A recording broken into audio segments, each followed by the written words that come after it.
amna solo. am na si. Balla Gaye 2 donc combat préparation Balla Gaye 2 da nga ko résumer sur explosivité. Les préparations Gris Bordeaux ci lan nga koy résumer lan mooy mot clé wu préparation Gris Bordeaux. Mot explosivité bu nekkee Gris Bordeaux déjà moom foog mu endurant quoi. Ben il est déjà endurant mais naka la Ibrahima IS tey moom da nga nangoo nekk supporter tey nangoo nekk amateur en général tu es amateur da ngay ñëw di poser ay questions di indi débat mais tey moom Balla Gris rek ngay wax Gris tey da nga nangoo nekk supporter mais bàyyi jibxal ko mu expliquer Balla expliquer Gris Bordeaux moom neen dafa bëgg nga préparer Gris Bordeaux pour le combat parce que Gris la faral mais expliquer ñu léegi Gris Bordeaux un mot mooy résumer la préparation de Gris Bordeaux. gis nga Gris Bordeaux déjà pour commencer gis nga shape bu mu amoon bu muy bëree ak Modou Lo xam nga foofu mobilité wam descend na loolu moo tax gis nga bu doon yóotu tout le temps di am tendance di daanu moo tax premier quatre appui yom bu mu njëkk a def deuxième bi foofu loolu da ngay gis carrément que problème de mobilité la am. Puis on dirait que Modou loolu daf ko jàng tellement que mu ñëwee gisoon muy sëggee si suuf rek di ko dóor mais day sëgg si suuf dafay bëgg moom mu sëgg parce que sa centre de gravité foofu buy gën a wàcc tuuti bu koy bouger loo muy perdre équilibre boobu noonu nag ñàkk mobilité moo koy def indi yenn poids yu ëpp yoo xamante ne doo ko contrôler poids boobu mën na nekk doole sax mais foog nga mën ko contrôler ak sa bëre tu comprends. mais nag bu indiwee tamit benn poids bu léger ak Balla képp koo xamante ne daf la mën a jàpp facilement dooleem daf la koy appliquer moom dafa mën a appliquer dooleem fekk foofu Gris lu mu gën a soxla mooy résistance musculaire puis plus mu gën a résister combat bi gën a gudd ak Balla avantage la pour moom. Donc si je comprends bien Djibril, Gris Bordeaux doit préparer deux choses pour affronter Balla Gaye 2, la souplesse et la résistance musculaire hein. Gis nga bu amee ñaar yooyu noonu dina dem ndànk-ndànk ba am Balla si benn erreur tu comprends li ma la wax parce que Balla plus combat bi di gën a gudd moom muy gën a excité wu day indi xër boobu noonu nag foofu la ko mën a amee. léegi souplesse bi nga wax pour Gris Bordeaux résistance bi nga musculaire bi nga wax pour Gris Bordeaux naka la ko Gris Bordeaux war a préparer yow boo ko yoroon le matin ba le soir na ngay liggéey Gris Bordeaux. Gris Bordeaux tu vois contrairement ak Balla su ma ko doon yor. et avant matin bi excuse-moi désolé de t'interrompre il faudrait que ma xaw a impartial dama la woon sànq photo Balla Gaye 2 bu muy bëri Gris Bordeaux ma woon la photo Gris tu me juges un peu l'état de forme de Gris Bordeaux bu muy bëri Balla Gaye ak même actuellement Gris Bordeaux comment tu le vois parce qu'on voit que Gris Bordeaux dafa jël poids bu bari itam hein est-ce que tu as remarqué. mais loolu man non loolu j'ai pas remarqué moom nag day faral di sol ay sabadoor yu ample quoi c'est que doo ko seetlu bu baax rarement nga koy gis muy ñëw xam nga def benn sous-vêtement yor bal basketam yaa ngi may delloowaat ci premier Balla yi quoi ak Balla Gaye bu ñu wax yaa may delloowaat ci premier combat bi Gris Bordeaux ak Balla Gaye bu ñu wax ku dàq sañse Balla Gaye ne Gris Bordeaux ne ko non man je suis civilisé je m'habille bien je suis civilisé kii Balla Gaye ne ko sol say sabadoor yu gande yooyu noonu sa benn tiim kaki daal yi may sol nii du ko sol mosoo ko gis mu Gris Bordeaux mu sol daal bu rafet benn simis nga koy gis bu sokolaam boobu mën na plus de 5 ans moo ngi koy sol yéen ñi nañu wante dëgg ak jiin yi furi ak jiin lay sol jiin yi bon mais nañu wante dëgg a ngeen ngeen di jiin ay tubay yoo xamante ay dàll franchement man damay rus ci nit koo xam ne yaa ngi fekk xaalis da nga war a sañse lu rafet tey li ma sol kam mooy gis naa rafetul. waaw sañse lan mooy sañse man maa ngi sañse fii ba mu bëri di ma tere may sañse naa ma war ma sol costume war ma sol lii man nee naa la man damay sañse wax dëgg yàlla bu ma génnee asalaamaaleykum dem stade bu ma gis xam ne kii nii c'est un playboy correct. non c'était chaud mon frère c'était très chaud ce premier combat non yaa ngi may fàttali ay affaire ay commentaires de mais nag loolu c'est très très très très important faut faut que mu indi résistance bu phénoménale contre Balla xam nga Balla dafa explosif puis ku explosif day ñëw ak explosivité ku explosif foog nga am résistance bu ngande pour mën a bloquer ko tout le temps fait que foog mu traîne résistance am intense résistance musculaire comme buy traîne ay drop set la war a traîne tout le temps contrairement à Balla moom ay drop set tout le temps drop set mooy li nga xamante ne da ngay commencer poids bu 10 di wàcc ndànk boo yeggee ba si poids bu léger bi def si sa maximum rep jusqu'à ba nga xam ne mënatoo def sax benn rep mais tout le temps di def noonu daf koy indi résistance il faut que muy travail dinaa ñëwaat mais dama la bëgg a wax photo bi mais Gris pourtant il est souple quelqu'un qui arrive à faire ça ouais oh il est très souple hein il est souple loolu kenn du ko dindi souplesse boobu noonu faut que mu maintenir ko pareil mais au-delà de souplesse bi faut que mu am souplesse bi am na ko ba pare c'est acquis c'est plus résistance face à pression bi Balla di tege parce que Balla moom c'est sûr que day ñëw loolu moom c'est sûr tu comprends.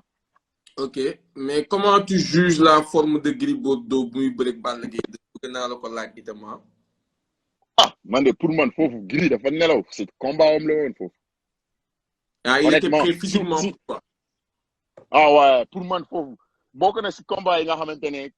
je trouvais qu'il était quand même assez prêt waxuma comme avant nag nga xam ne dafa jàppoon vraiment en forme dëggantaan mais il était souple da nga koy gis xam ne kii vrai Gris Bordeaux bi nga doon gis avant il était vraiment en forme tu vois ça veut pas dire que Balla tamit nekkul woon en forme mais jour boobu noonu pour man Balla su dul woon sañ-sañ bu mu am mën bëre ak yëpp du dem quoi alors Gris foofu dafa waroon foofu la ko waroon kiiwee mais tu vois lamb tu sais jamais booy ñëw lan ngay fay fekk tu comprends mën nga train ba sonn mën nga train ba sonn mais ñoo xamante ne psychologiquement mënuñu suivre mais noonu nag c'est pas le cas ni de Gris Bordeaux ni Balla ñoom ñaar ñëpp ils sont très matures en termes de combat balaa ñuy yegg si dañuy pare quoi tu comprends. am na ñuy wax naan Gris Bordeaux il prend de l'âge il est né en 1980 Balla est né en 86 donc Gris Bordeaux mu ngi dugg 2021 day am 41 ans Balla Gaye 2 il aura peut-être 36 ans 35 ans donc moom mooy gën a jeune que Gris Bordeaux. loolu ça veut absolument rien dire ay sport de combat la ñuy def ah fii boo toogoon fii léegi mën nga am 70 ans ah mën nga am 40 ans wala 30 ans nekk sa diggu doole benn temps bu jógee fële am la benn coup bu dal combat bi day jeex wala mu jekku la benn jekku combat bi day jeex ah loo ko ëpp doole tu vois. donc pour mais man quelqu'un qui a 6 ans de moins que toi est-ce que lu muy ku am 6 ans de moins que toi nga nekk 41 ans mu nekk 35 ans est-ce que lu muy sonn ci boppam yow di nga ko mën a sonn. mais bien sûr gis nga am na lenn loo xamante ne tam foog nga xam ko maturité musculaire dafa am gis nga koo xamante ne dafa yàgg train yàgg muscu bu recommencer moom li muy soxla pour ñëwaat en forme jeune bi du ko moo koy gën a soxla plus pour mën a egg même forme loolu c'est très très important puis maturité musculaire boobu noonu c'est sûr que Gris moo koy ëpp que Balla mais seen génétique yi duñu benn Balla moom il est fait que yax yi dafa large c'est que genre c'est facile mu perte facile mu jël alors que Gris c'est un peu il est yaxam moo gën a moins large tuuti quoi tu vois il est fait moins large mais par contre maturité wam il en a beaucoup plus que Balla loolu du deñ. tu veux dire en 3 mois de préparation ñoom ñaar ñu war a préparer combat bi en 3 mois ñoom ñaar ñëpp ils sont à 0 et Gris Bordeaux mooy gën a mën a gaaw pare que Balla c'est ce que tu veux dire. non instant yi nii soo doon xool instant yi nii mun commencé ñu ndaw ñu à 0 parce que Gris bàyyeekuwul yenn bàyyeeku comme degré Balla moom mooy def plus de travail c'est sûr. Balla mooy gën. ni leen gisee ci Gris ak sabadooram yi. waaw mais xam nga gis nga sabadoor yooyu nag c'est difficile nga gis mooy li ma la doon wax sànq rek mënoo juger tant que xooloo leen vraiment te même boo leen xoolee de juste par regard boo leen traîner ndoowee benn séance di nga xam da ngay xam fu mu toll tu vois fait que c'est super yow Balla moo war a fournir pour nekk à la hauteur de Gris Bordeaux. oh ouais mais oui non pour dépasser c'est sûr que foog moom moo war a gën a travailler lu gën a bëri. bien que moom am na don naturel boo xamante ne dafa am force naturelle mais pour mu dominer carrément il a beaucoup plus de travail à faire que Gris. ok léegi wax nga ma ñoom ñaar ñu war a entraîner surtout Balla nga ma wax nu mu war a entraîner mais Gris Bordeaux boo ko yoroon il se réveille le matin il fait quoi sa première séance c'est quoi expliquez-moi. pour souplesse ak résistance objectif boobu noonu. voilà au contraire xam nga Balla dama la ne woon moom day cokki ndànk c'est plus longtemps. Gris moom première séance am soxlawul muy def cardio bu bëri ay hit lay def. hit mooy high intensity interval training genre affaire yooyu fait que fokk mu maanaam pendant 20 minutes boo xam ne mettons premier échauffement day échauffé wu ba tàng pour bañ a blessure ak lépp puis moom mën na cop balaa muy dem mais du cop repas bu ngande lu ndaw rek juste pour am tuuti énergie puis bu demee hit yooyu muy def maanaam day jël benn distance bu ndaw mettons mu jël benn 50 mètres boobu noonu daf koy accélérer mais en vitesse intense retour bi mu dox aller bi mu accélérer retour bi mu dox loolu foofu day travailler fond bu baax quoi puis bu nekkee training bi ci ngoon day train beaucoup plus en drop set c'est-à-dire day def training bu ñëw bi ci ngoon teel la bàyyil ma décortiquer tuuti li nga wax ci training suba teel bi da nga bëgg wax Balla moom day xëy du lekk dara yóbbu bouteille acide aminé bouteille acide di cukki def rythme lent cukki 30-45 minutes cukki boobu noonu si lay perte gras surplus de gras bi tuuti tu vois léegi acide aminé yi di protéger masse musculaire am ñëw lekk gis nañ ñu baxal yoo xam ne yu jaune yi da koy dindi mais Gris Bordeaux moom day xëy lekk tuuti mais lekk boobu waxuma Gris Bordeaux lu muy lekk non mën na ndekki normal comme d'habitude même parce que moom mënuma la comme li ma lay wax Sabador lay sol c'est que xamoo à quel point la body fat am élevé la gras ba mu ëpp léegi su ma ko gisoon si laa lay mën a wax mettons ok non fu mu nekk nii sa body fat versus force am lu muy traîner non sa gras dafa foog nga drop sa gras tuuti mais moom si combat am ak Balla tamit soxlawul muy perte gras bu bëri parce que foog mu xañ Balla tuuti Balla bu jàppee c'est très difficile fait que dafa war a indi demi entre nu mu toll woon combat wam ak Modou Lo mais moins que combat am ak Modou Lo tout en contrôlant poids boobu noonu yaa ngi si lu mu leer c'est-à-dire na indiwaat lu mu indi woon buy bëri ak Balla Gaye 2 rek mais avec plus d'agilité ak endurance donc endurance boobu résistance je veux dire parce que Balla dafa explosif donc résistance boobu lu koy may mooy déjà première séance nga xëy ndekki lu mu tàmm ndekkee normal dem Balla moom doon def rythme lent Gris Bordeaux moom day accélérer def benn genre 400 mètres bu dëgër wala 100 non loolu mooy hit maanaam day joxe benn rythme soutenu bu intense reposer wu pendant quelque temps joxewaat rythme bu intense reposer wu quelque temps mais pendant 20 minutes non-stop bu paree 20 minutes am yooyu rek jeex na nit ñi bi 20 minutes yooyu noonu. nit ñi bi 20 minutes ak 20 minutes kese déglu ma 20 gis nga su ma traînoon ak moom mu def 20 minutes yi day ñaate robinet fu mu nekk buy ñibbi du dox gis nga soo defee hit normal nga def ko ça équivaut à kenn ku def 1 heure de temps de cardio soutenu mais sauf que 1 heure de cardio soutenu c'est plus pour perte gras bi ba pare boo préserver loolu mooy kaw Balla mais nga def hit mooy boo demee mën nga dugg si internet sax nga seet ko mooy high interval intensity training genre affaire yooyu c'est que loolu c'est tellement efficace moo gën a efficace pour cardio bu baax quoi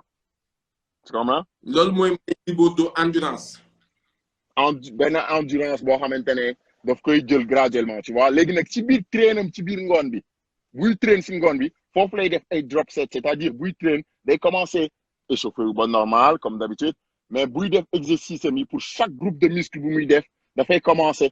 day échauffer wu ak poids normal maanaam ay 20% de force am léegi nag day dem ba maximum au plus lourd lu mu mën a def si poids boobu mais di enchaîner en drop set di diminuer poids yi one shot di enchaîner jusqu'au poids le plus léger bu yeggee si poids léger boobu noonu def le maximum de répétition ba dootul mën a ci def benn loolu mooy une set mu def pour chaque groupe de muy def 4 set loolu mooy tax day may résistance ak doole léegi nag beneen sorte résistance am xam nga maa ngi la doon wax Balla moom foog muy def explosivité maanaam buy bës day pousse one shot ok Gris moom foog buy day pousse normal mais buy wàcc day retenir ndànk yaa ngi si lu wax buy xëcc day xëcc bu baax mais buy dem day bàyyi ndànk loolu mooy indi résistance musculaire maanaam gis nga boo tegantoon ak kenn mettons naka laa ko mën a expliquer si sa muscle yi dafa am ñaari fibre dafa am fibre yu long yu ngande yi ak yu ndaw yi plus sa fibre yu ngande yu ndaw yi je pense gën a bëri plus ngay gën a moins résistant plus sa fibre yu ngande yi gën a bëri plus ngay résistant donc fokk moom muy def ay résistance yu yàgg noonu de telle sorte que gis nga même Balla bu ñëwee ak yenn explosivité wam yooyu maanaam ñëw rek song xëcc xam nga nu ma koy expliquer nii ça a trop l'air d'être musculation moo tax ma lay ne boo ko xalaatee juste si côté musculation ça ne marche pas foog nga appliquer ko après si sa biir bëri yaa ngi may sib bu baax léegi côté mooy submination mooy côté résistance am boobu noonu mu ngi contrôler tout le temps yenn poids yi de la même manière boo amee peu importe poids bu ñëw si yow noonu nga koy contrôler mais foog nga tàmmal sa rotateur yi tamit pour ñu mën contrôler loolu c'est-à-dire que moom buy traîne dafay am benn partie boo xamante ne buy doog a commencer day travailler rotateur yi bu baax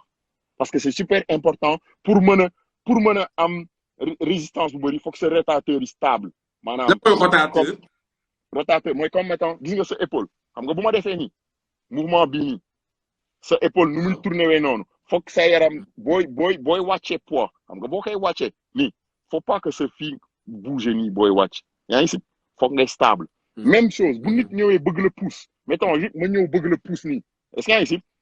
su may résister pousse bi bu ma tegee sa loxo xam nga dina am benn instant dañuy bouger nii maanaam sama loxo day bouger nii parce que damay pousse tellement dañuy poussante doole tellement yaa ngi def sa doole que da ngay bouger gis nga bouger boobu noonu boo tàmmee résistant sa yaram gis nga comme ñaar ñuy bras de fer di nga gis yenn saa yi dañ naan nii di yëgu est-ce que yaa ngi si wala ngay pousse dara ni ngay loxee noonu sa rotateur yi mooy tax muy gën a stable doo lox da ngay gën a stable donc bu la percuter nga miinal ko sa bëre sa rotateur maanaam sa muscle rotateur yeeg sa résistance gën a fort da ngay gën a mën a résistance yi lépp ku la bëgg yëkkati rotateur boobu préparé waxal niveau de rotateur boobu nu mu koy defaree non muscle bu nekk am na nu koy gis nga ay mouvement maanaam su nekkee si tànk yi sa adducteurs yi ngay gën di defar muscle autour adducteurs yi su fekkee sa épaule muscle autour de épaule ni ngay defee nii résistance di ñëw su fekkee avant bras maanaam pour sa grip ñi ngay yëkkati wee nii noonu ngay ñëwaatee ndànk plus ndànk si sa partie yaram fépp foo xamante ne am na articulation mën nga travailler sa rotateur foofu yaa ngi si bu may wax donc Gris Bordeaux noonu la war a préparer résistance bi Balla Gaye 2 moom bu tëdd di pousse day pousse teg après buy wàcc mu wàcc normalement moo loolu mooy explosivité Gris moom day pousse normalement buy wàcc muy téye par nànk di wàcc par nànk plus de résistance parce que ñoom ñaar ñëpp boo xoolee Balla forum explosivité la nañ ko wax gis nga moom bu la nu muy sëxatalee di ñëw noonu loolu explosivité dëggantaan moo koy def parce que dafay mobile tout en ñëwant di la jàpp directement yaa ngi si wax fait que même foofu foog nga nekk koo xamante ne da nga mën a reculer mobile mooy li ma lay wax côté le fait que warul yaramam foog mu am équilibre bu bëri ba pare mën a résister gis nga si biir résistance am boobu daf koy permettre mu am temps étudier nan la mën a defee prochain mouvement am yaa ngi si mën a def parce que période boobu noonu Balla dafay joxe effort bu bëri ci biir pousse bi tu vois foofu le Modou Lo différent wee ak gars yëpp parce que moom non seulement il est très résistant booy attaquer tellement résistant que mu ngi analyser prochain mouvement am pendant que muy résister loolu mooy tax mbër di mën def action sur action di enchaîner. Et pour confirmer li nga wax j'ai vu Balla Gaye en salle de musculation j'ai vu Gris Bordeaux en salle de musculation j'ai vu Modou Lo en salle de musculation mais ñoom ñett ñëpp nu ñuy entraîner je vois que Modou Lo travaille un peu plus la résistance que les autres Modou Lo laay gis buy pousse affaire bi buy wàcc da ngay gis day def nii day wàcc nag te pendant ce temps là en même temps il travaille les abdos parce que day tëdd da ngay gis tànk bi da koy yëkkati croiser ko ci kaw croiser ko ci kaw il travaille les abdos ba pare bu pousser ci kaw bu wàcc day wàccaale avec résistance donc pour confirmer juste ce que tu dis te peut-être mosoo leen gis à musculation mosuma ko gis maintenant ça jamais mais xam que peut-être Modou travaille plus la résistance mais ñeneen ñi ñu ngi travailler plus l'explosivité parce que je vois les autres faut faire attention parce que mbër tamit du wone lépp lu muy def loolu tamit foog nga jël ko mbër yi du ñu wone lépp lu ñuy def duñu wane lépp lu ñu def xam nga dañuy train mais duñu wane lépp pendant bu ñu préparer la ñuy def c'est que faut faire attention aussi peut-être que am na ñeen ñoo xam ne seen faiblesse la mais ñu ngi koy travailler on the side te yow doo si xam dara tu vois donc loolu yëpp c'est à prendre en considération mais si li gën a fës xam nga man dama lay wax si li gën a fës si li nga xamante ne boo gisee analyser ne ok kii vraiment problème am lii la kii vraiment problème am lii la tu vois may jeexale Balla Gaye 2 ak Gris Bordeaux damay poser benn question pour chacun ci ñoom ñaar Balla Gaye 2 on l'a vu dans le temps muy naan man li may yëkkati ñoom mënuñu ko yëkkati damay teg xaw ma 400 kilos xaw ma 300 kilos ou 600 kilos lay presse di squat ay 300 400 mënul c'est loolu c'est que def gars yi dañuy jiwaat le livre yi ak kilos yi de des fois 600 kilos xam nga ñaata mais li dugal bi mu fees dell Balla Gaye 2 di ko squat non loolu du squat loolu moom maa ngi jégalu mais loolu du squat gis nga poids boobu noonu mu defar loolu du squat am gis nga squat boo koy def foog nga yegg au moins un peu plus bas que 90 degrés 90 degrés mooy lii mooy maanaam nga ma jël attends ma def nii hold on lii mooy 90 ni kuy yëkkati talon yi rek tegaat di yëkkati talon yi di tegaat day nii rek lay def loolu est-ce que leneen lu mu mën a liggéey est-ce qu'il travaille pas aussi mais tu vois poids boo yëkkati rek teg ko sa yaram rek yaa ngi koy teg résistance boo xawee fléchir tuuti rek yaa ngi forcer ndànk mais loolu serviru ko dara pour dire vrai loolu moom du squat du tout au contraire da ngay yàq sa articulation pour rien gis nga xam nga am na benn vidéo am na benn vidéo bu doon circuler boo xamante ne da ngay gis squatu je pense que truc moo ko sama benn copain moo ko dul naka la tudd sax ama moo ko publié woon quoi benn foo xam ne da ngay gis Yékini nu mu doon squatter gis Balla nu mu doon squatter gis je pense ou je sais pas nu ñu doon squatter squat da ngay wàcc plus que 90 degrés mënoo squat fléchir tuuti taxawaat mais xam nga gars yi dañ doon xam naa filmer vidéo bi nii rek pour xam nga gars wane ne que maa ngi yëkkati poids mais loolu man considéré wu ma ko comme poids bu lourd nii rien du tout tu vois. mais bu dee presse Balla presse bu bari bi ay 600 kilos là c'est intéressant. Ouais, mais même presse bi tamit du wàcc plus que 90 degrés gis naa benn mbër daal gis naa Reug moom dafay presse puis dafay wàcc loolu moom gis naa ko. Rakam tamit Sa Thiès bi presse dafay wàcc mais bien que dafay teg loxoom si genou c'est bien pour protéger mais mën na def ay knee wrap maanaam ay truc yoo xam ne da nga koy couvrir ce genou tourner ko si comme ça nga bañ a am problème mu genou quoi mais yenn leg presse yu bëri yi baaxul pour sa articulation mën nga train en résistance en force def ay drop set ëpp doole koo xamante ne day def 1000 livres si leg press gis naa ay borom doole ñoo xamante ne dañuy def ay compétition de squat bu ma leen dugaloon leg press mënuñu leg press moitié wu li may leg press mais pourtant ñoo ma ëpp doole fuuf bu ñuy yëkkati mais da nga naan laisse tomber c'est pas possible que nit mën na yëkkati lii donc technique booy loolu ça revient si technique c'est super important ci li ngay traîner très important am na solo loolu c'était ma dernière question pour Balla Gaye 2 mais est-ce que c'est pas aussi une faiblesse pour Gris Bordeaux de voir toujours un Gris un petit peu gras loolu mooy sama dernière question pour Gris Bordeaux est-ce que Gris les autres ne sont pas plus musclés que lui le fait que Gris Bordeaux di xaw a gras est-ce que du faiblesse pour moom non mais doole bi moom dooleem ci dangar bi la nekk quoi mais moom grawam bu ëpp daf koy perte l'équilibre trop facilement nañ koy xool ci biir combat moom ak Modou rek il était en forme amoon na doole mais équilibre zéro loolu mooy contrôler wul poids am mbër dëggantaan da ngay contrôler sa poids de telle sorte que gis nga buñ la xëccoon ba nga tegu si suuf nekk 3 appuis sax di ngay jóg sans problème mais moom tellement que dafa doon xàcc di louper kuwam yi que da doon perte équilibre di wàcc loolu c'est pas normal ci mbër yaa ngi si mun a fekk faw muy miinal doolewam bëreewam ba pare attan boppam de telle sorte que mën a mobile parce que ni ñu koy gisee nii Balla moom dafay am poids yu 10 mais yenn saa yi daf koy contrôler day mobile pareil mais bu amee moom tamit surplus de poids mooy joxe résultat moom ak Eumeu Sène gis nga Eumeu Sène nu mu ko wëree nombre aussi facilement noonu ñàkk maîtriser sa poids day facilité tamit sa mbër bi mën la war nombre plus easy plus facilement dernière question bu may booleeg Balla ak Gris du ma Dip Hulk laa ko adressé. Balla Gaye 2 bien entraîné au niveau de l'explosivité Balla Gaye 2 à 100% explosif. Ñëw au sa forme Gris Bordeaux à 100% résistant à 100% souple ñaar yooyu yëpp ñëw au meilleur de sa forme Dip Hulk fu muy sànni xaalisam. Daabar weet fu may sànni sama xaalis. non foofu day compliqué non foofu du ma parier foofu moom du ma parier. ah non parce que non Dip da nga bokk ci samay consultant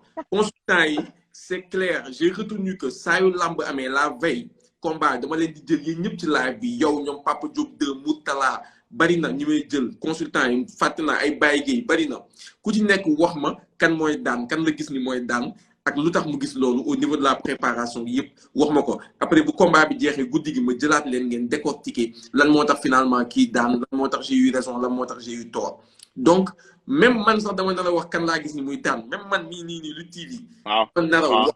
ma damay pëtëx bu leen neexee mbër yëpp bañ ma mbër yëpp ne ma ay genre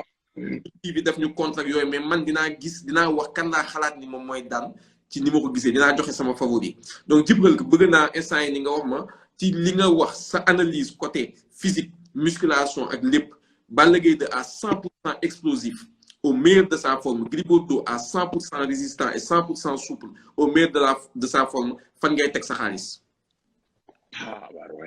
foofu je te dis foofu gis nga combat mooy li mu lay wax combat boobu noonu day waaye ñoom ñaar ñu nekk en état ku nekk en forme comme il faut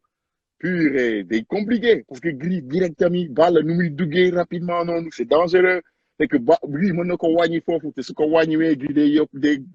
gën a am confiance Balla nu muy ñëwee dafay gaaw mën tellement que mën na ko bett mais Gris bu poussé man combat bu laisse tomber ñoom ñaar dañuy taxaw mais nag si bëre kese lay jeexee au final si boobu bu boobaa parce que kii dafay résistant kii explosif puis ñoom ñaar bu dee bëre kese si Balla laa misé. ok super. mais nag attention mooy mais nag. ça veut pas dire que mooy gagné on comprend. non attends bu fekkee par exemple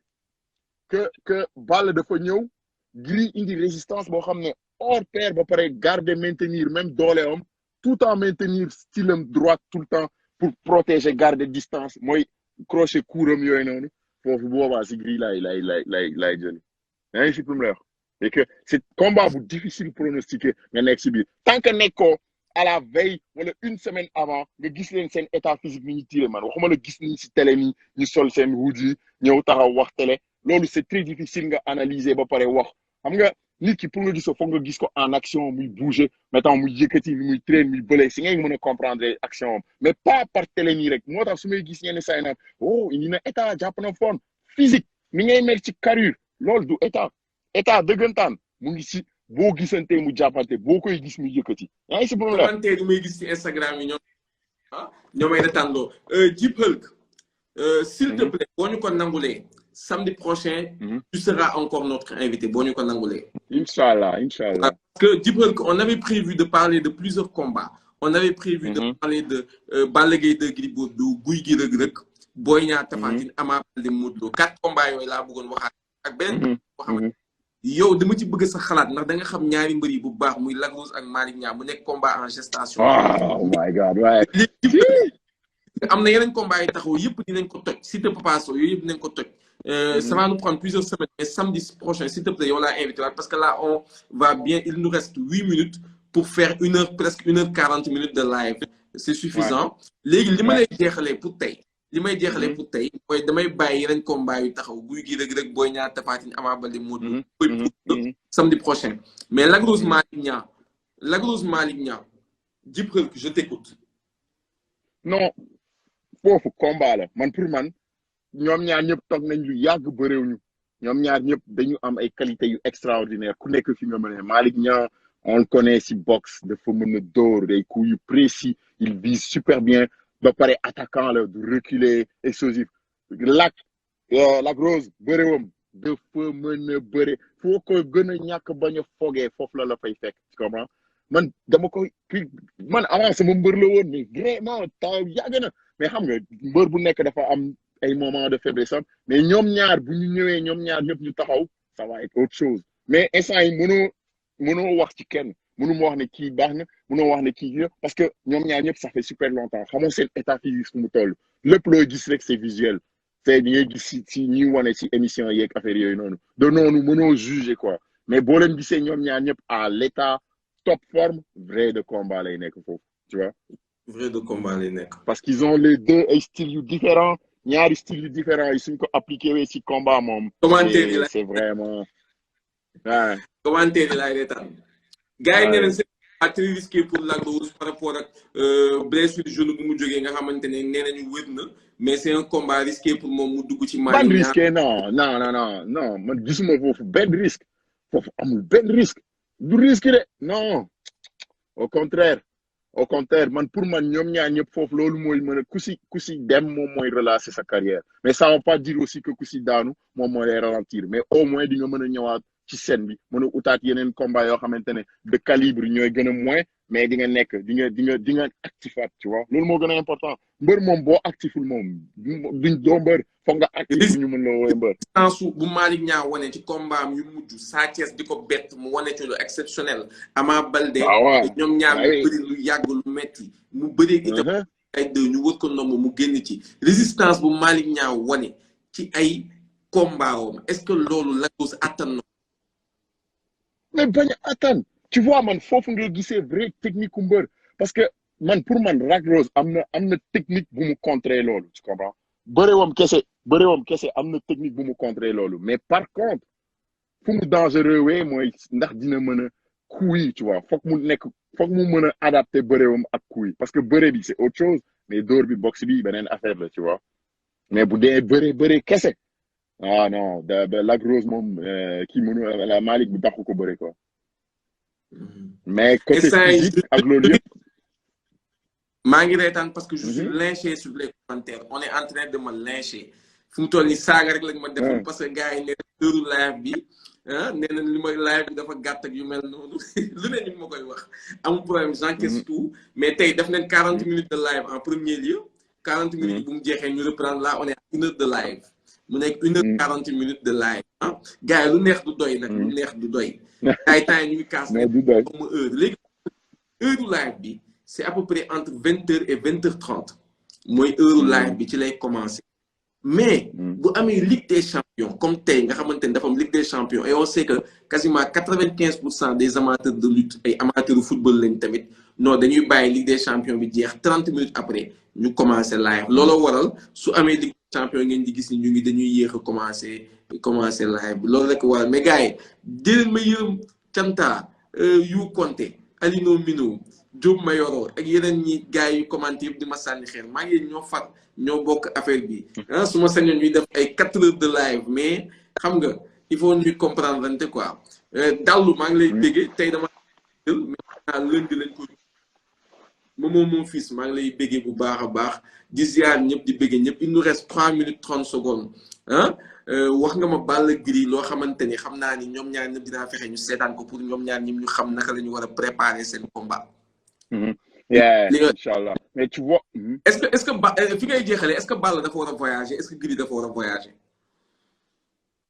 gis nga foo mën ci dem ak foo mën ci dem ci biir àdduna bi mën nga traîner léegi que muy Sénégal que foo mën ci dem léegi nag boo ma nee bu demee States foofu lay gën a noppalu kuwee tant mieux mën na dem States mais Sénégal am na loo xamante ne mën na ko fa traîner bu demee INSEPS tamit foofu di lay gën a mën a am dal encadrement bu muy soxla surtout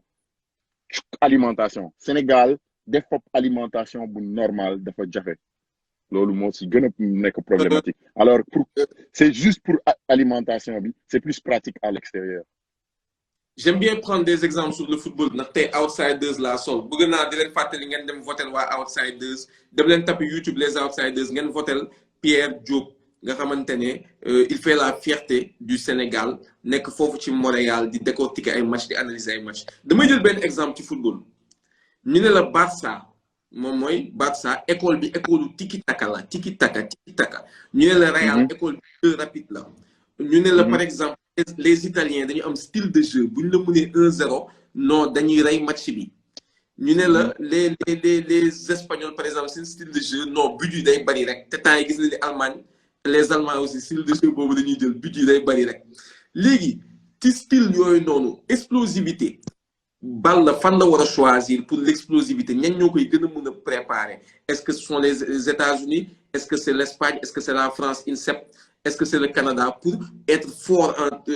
côté explosif Gris Bordeaux résistance ak souplesse ban dëkk la war a gën a dëkk côté entraînement sport de combat avec ton expérience rapidement il nous reste 30 secondes. gis nga booy xool si sport explosif sport yu gën a explosif en temps normal football américain bokk na si tu vois parce que les plus running back lineman poste boo mën a occuper rek à part wide receiver yi nga xam ne dañu war a gaaw résistance dafa important ak explosivité alors bu nekkee pour explosivité kese moom States moom foofu la jëkk baax quoi. donc ils ont ay complexion. ku dem France. Ouais non explosivité moom States moom xam naa ne gars yi am naa benn gain bu nekk fii Montréal bu am benn compagnie buy préparer ay athlètes mais moom fii la basé wu mais dafay dem States tout le temps pour def ay formation mën a ñëw former gars yi fii et là gars yi dañ ci ay tellement c'est affaire de explosivité laisse tomber c'est vraiment explosivité moom gars yi ay nañ ci quoi pour foofu. donc Balla Gaye lo Gris Bordeaux fu muy jëm. mën na dem fu nekk loolu moom c'est très facile foo mën ci dem ci àdduna bi moom training yi complexe sportif yi léegi ça existe quasi partout mais nag am na yenn machine yoo xamante ne doo ko mën a am Sénégal quoi loolu moom seetlu naa ko tu vois am na yenn affaire yoo xam ne foog nga génn vraiment pour mën a gis yenn machine spécifique yoo xam ne day travailler ay muscles spécifiques ngay gën a travailler ci sa résistance ci loolu tu vois comme ay non y en a beaucoup moom na machine yoo xam ne moom musuma ko gis Sénégal oublie ça puis ça va être très très très difficile nga am ko foofu parce que ça coûte cher wax dëgg rek bu jotee tu vois. nekk 5 ban dëkk la machine yu Gris Bordeaux war a entraîner gën a nekk. ndax xaw ma fépp fu mu mënti dem.